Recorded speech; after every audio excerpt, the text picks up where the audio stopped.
Hello everyone, welcome to our tourism show.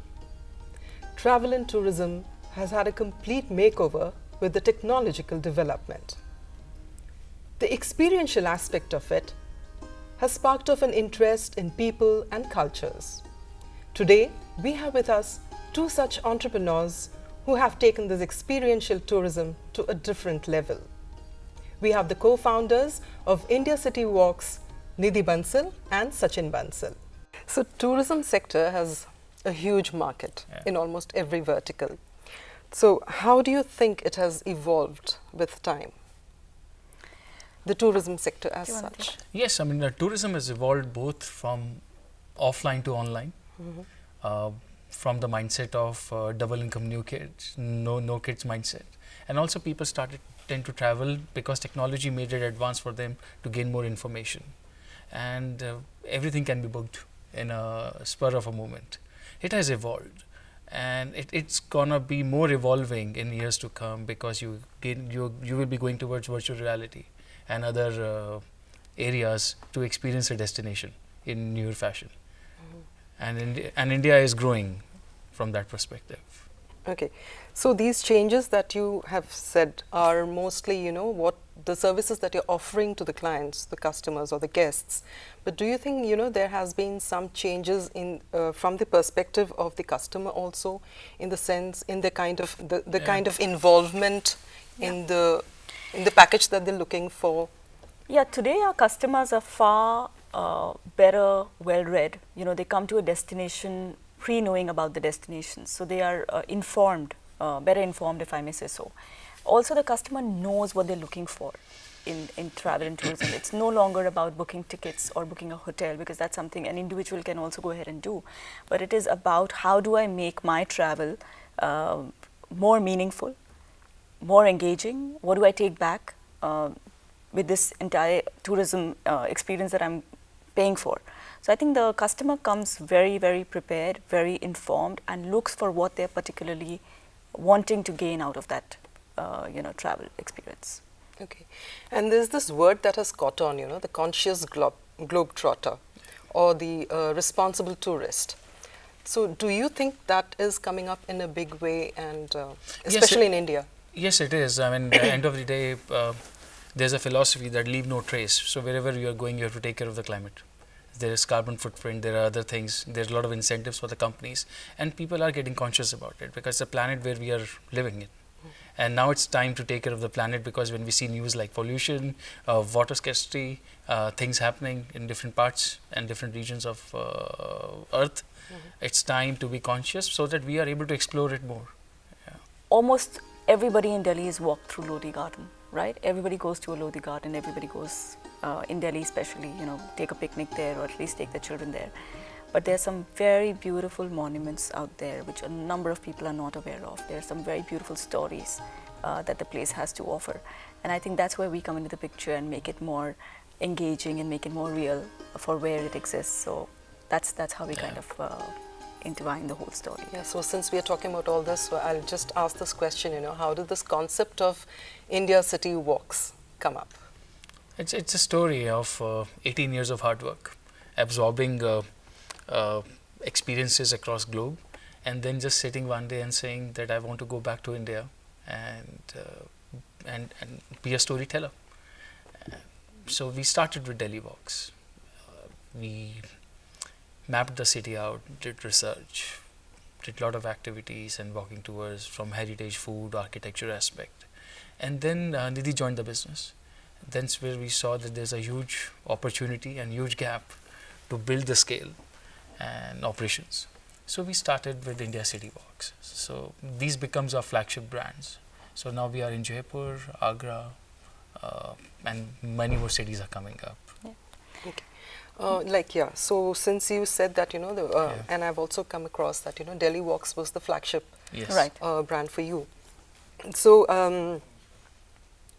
what kind of work went into this? When you first started the Delhi Walks program, what kind of intense work went behind all this? How did you visualize the whole thing? And right. So My story is a little different. It was all Sachin's vision that he So wanted to. let me just say in one line my vision first, so you can build the story up. Sure. The vision for Delhi Vox was to see Delhi from eye of a Delhiite.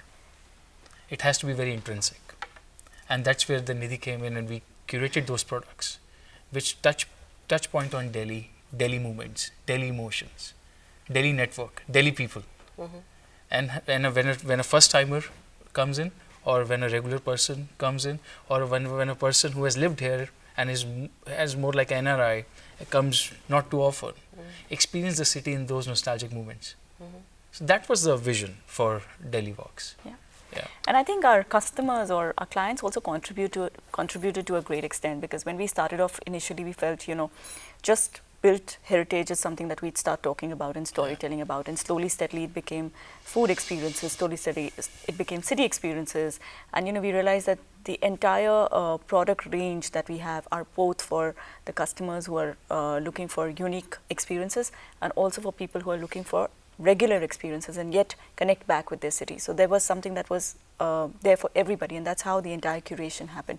Initially, of course, there was a lot of deep research. There was a lot of hard work that went into saying, what do we need for an experience to be really an experience? Because just going there, out there, storytelling is just not enough. So there's a complete thing taking care of the customer from the beginning to the end, ensuring we are aware of what's happening in all of the places that we are walking on or curating that experience. All that was well positioned, structured, and operational delivery was taken into consideration, and that's how the framework was created and then executed eventually. Okay, so I can see that there's a whole lot of work that has gone behind, and again there are many organizations or individuals who are offering this kind of an experience within the city and in other cities also. So how do you see yourself as having a little edge, or maybe apart from them, being a little different from them? So I think one of the biggest edge that we have is that we work as an organization, right? We are not individuals here who are saying we are doing the storytelling or we are curating an experience all by ourselves. There's a complete teamwork that's gone in to create various different products. There is pilots that have happened, there's testing that has happened, there's standardization that has happened. So all of that differentiates us, because at the end of the day, the experience that we are delivering for a customer is well curated, because we've done the testing, we've taken into consideration the research. So a lot has gone in, instead of just us going and saying, I have 15 years of work experience, I can do this, I can deliver great stories, and here is who I am, who can do this. There are great individuals who are doing this, but we come up as an organization. That's one of our biggest differentiators. Do you want to add to that? And organization also, she's right, because we have worked across organizations. We understand the mindset of how organization functions, and that's the only reason in today's time in our team we have got all full-timers. We do take subject matter experts on board. We do work with people. But philosophy is that when an experience has to be delivered, it cannot be diluted, and it has to have that set framework where the Six Sigma comes in, where the audits come in, where the quality checks come in. To deliver that experience which is more emotive, which is more engaging, and which gives you that aha moment that, buddy, I will be coming back. So re-inviting or reigniting is what we are doing. And we are doing this with people, process, technology in place. Okay. Again, like tourism sector is huge, it is evolving, and it is highly competitive. Yeah. So you need to be on your toes to be different, right? So what are the innovations that you're looking at? When you are curating those experiences, or when you are innovating those experiences, you are redefining the culture aspect, the heritage, tangible, intangible. So there are many moments when come in when each of the itinerary becomes an individual innovation product or an innovative product, which is delivered to particular set of clientele, and that too only once, because each mindset or each experience is different. So we are on our toes. That's why I'm exploring, and she's taking care of the sales and the relationships. Like suppose you have the food segment. You have delivered it to a certain segment of people, a target segment of people. Now the same kind of people would want to come back and probably explore the food segment again. So then, like, you know? So, for example, I mean, just to bifurcate that, I mean, there's a street food walk, there's a culinary experience, there's a cookout, there's a storytelling with the chef. You go deep, you go deep, you go deep to a stage where a person is cooking themselves, and they have learned that art. So that's the value that they've carried back. absolutely, That's the value they've carried back. Complete the culture and Yeah. not just the tasting of the food, but the entire culture Yes, that comes absolutely. with the. Absolutely.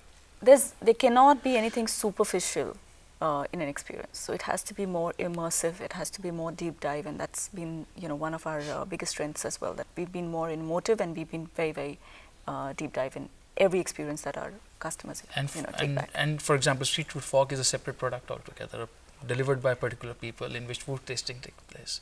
Culinary is to understand the skill set of people who are making it. That's another walk, or that's another experience.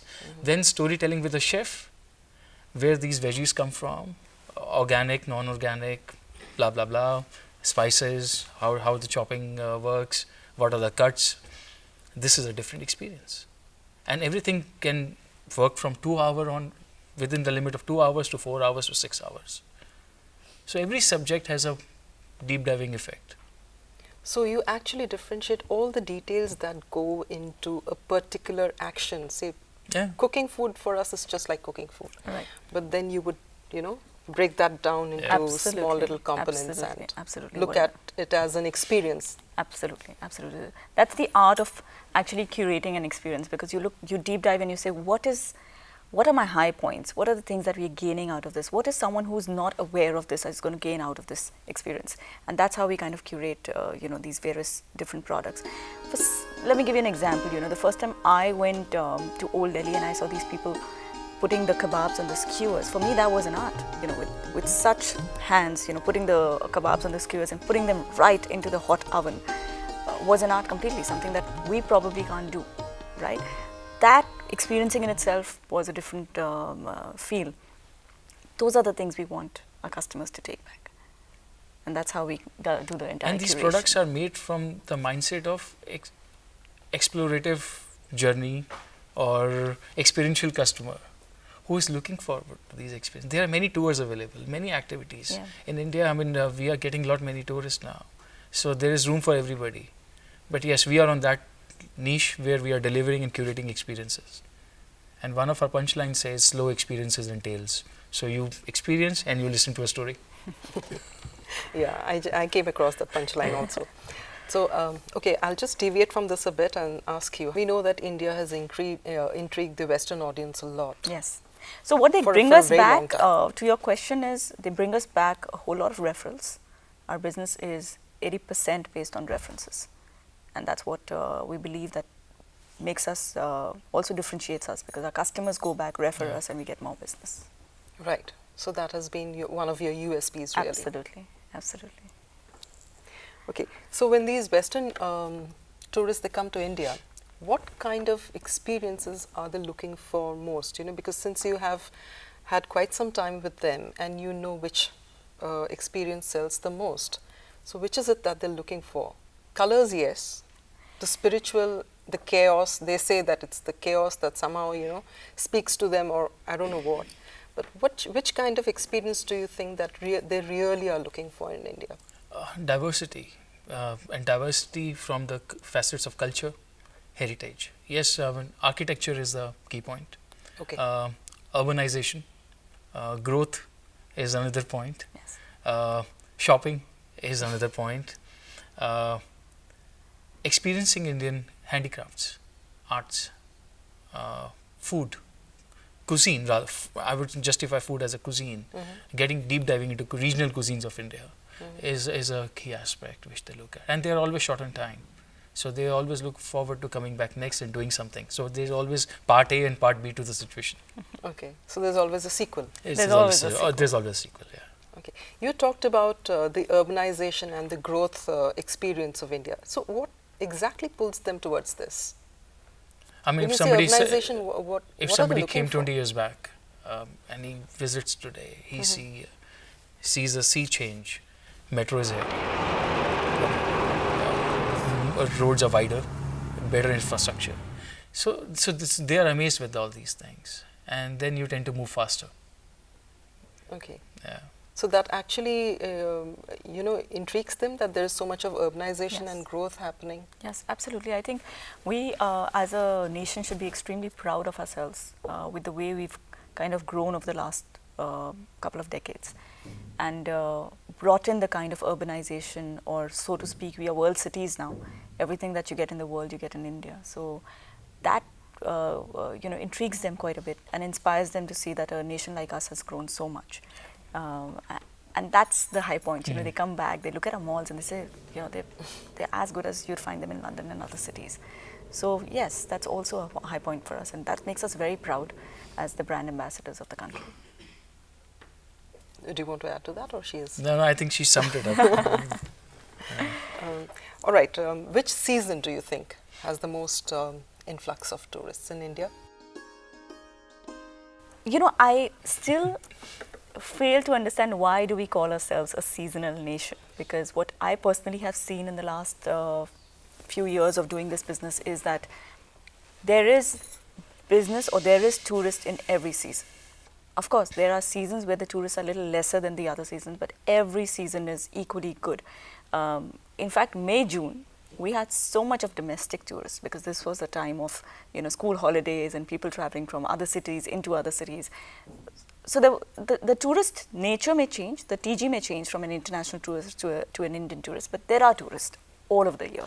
So And you need to be you need to be specific to their requirement and innovate a product which they can experience in that heat or on that environment. Yeah.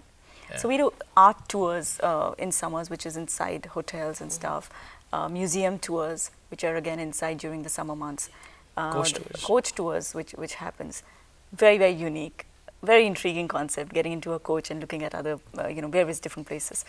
And in the winters, you have the walks, which have become very popular. You have, getting out with your families and doing corporate outings and other things. So yeah, both seasons are equally good. So you don't do walks. You do something beyond walks also. Absolutely. So we are we offer city experiences and city experiences of any kind. So it relates to art, architecture, heritage. There is various themes to it. Walks are a slow process of understanding a city, understanding the local fabric, and whole city experience gives you a soul perspective. You understood the soul of a city. So we are beyond walks. Yeah. And walks are a medium, I would say. Anything could be a medium. So while we may say walk is one medium, our rickshaws are another medium, the tuk-tuks are another medium. So there could be various mediums of delivering an experience. And walk is just one of the aspects. How we started was Delhi walks. And that's why we stuck to the piece of India City Walks, but grown out of the walking medium and taken over many more mediums to deliver those experiences. And we have got those many brands now coming up in the market, which are beside walks, Storytellers of India, culinary experiences. Okay. Yeah. Right. You're proud recipients of awards.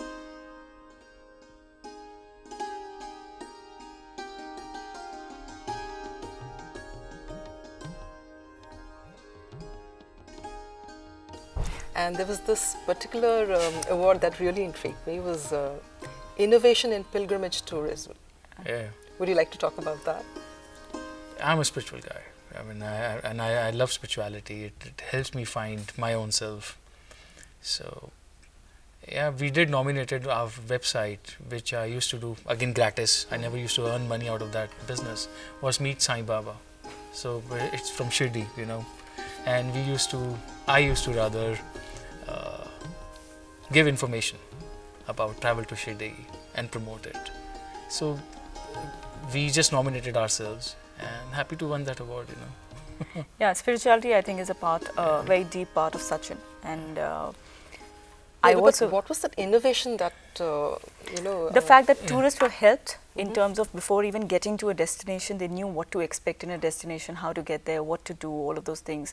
Making the entire travel experience simpler was something that we innovated, the whole experience. I've grown up in Aurangabad, so getting to Shirdi was like every weekend, every time I was giving my papers, I had to go visit Shirdi and ask for help from God.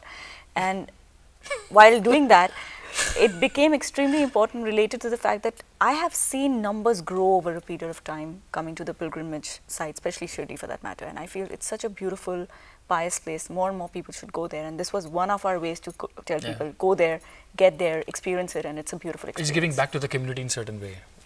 You're foraying into the Buddhist pilgrimage also. Yes. Yes. Because there is an influx of the Buddhist pilgrims. Do you think that has not been, developed as it should have been? I think that's where the Considering opportunity the numbers. No, it's an opportunity. I mean, I would say a lot of tourists coming in, and not everybody can experience the place the way it has to be experienced due to time crunch, money, whatever reasons. We are coming out with Buddha Walks. It's a unique product.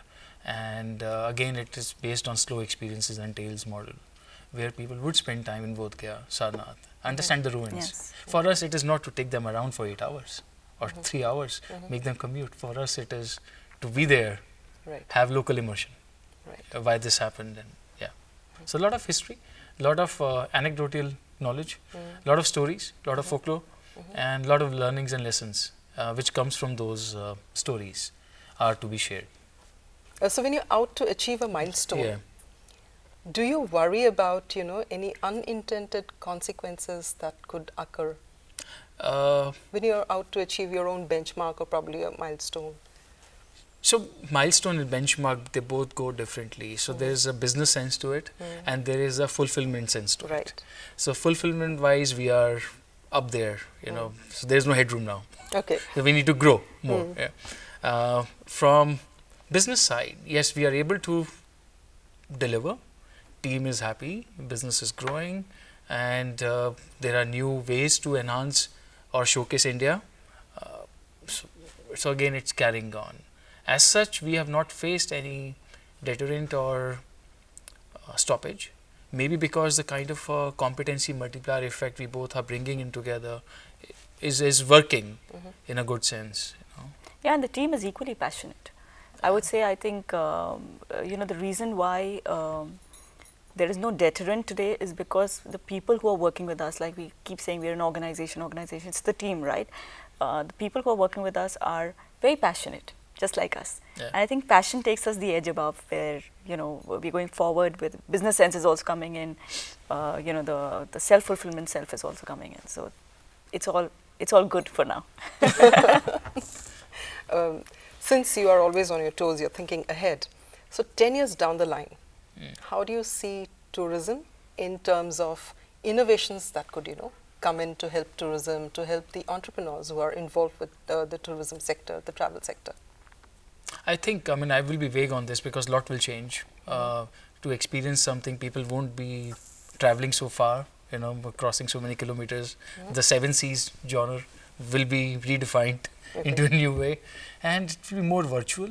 But still, experience will have its own way, because experience again gives satisfaction. Tour gives education, awareness, sense of travel. But Right. experience will give you belongingness. Belongingness.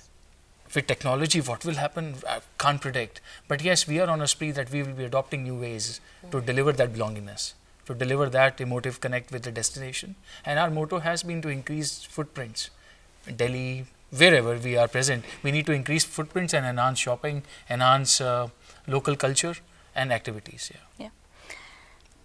If I can add to it, the 10 years from now, the way I look at it, while everybody has been so technology focused, I personally feel that in tourism, things may change a little bit more. Technology will remain to be an enabler. What will change is that you will start connecting people more to make your travel meaningful. So you will need that human interface even more. People are going to listen to more people. Stories about people's experiences are going to get even more popular. So in the next 10-15 years, while technology will become stronger enabler, I think human interface will really change the entire nature of tourism. Like the apps, the downloading of apps, it has made people more independent Right. of any other interface. So do you think that would also come in and affect Absolutely. the way? It would, absolutely. The apps, again, are a way of making it simpler for oneself, but the apps would carry information from human experiences. And that's where, people are going to connect with people to say whether they should do what they're doing. And it's been wonderful having you here with us in the studio and sharing your experiences, your thoughts behind the segment that you're doing with. And I can see how passionate you are about this. We wish you all the best for future projects. Thank you. Thank you. Thank you. With that, we come to the end of the show. It was wonderful having Sachin Bansal and Nidhi Bansal from India City Walks, who curate experiences for the discerning traveler. Thank you very much.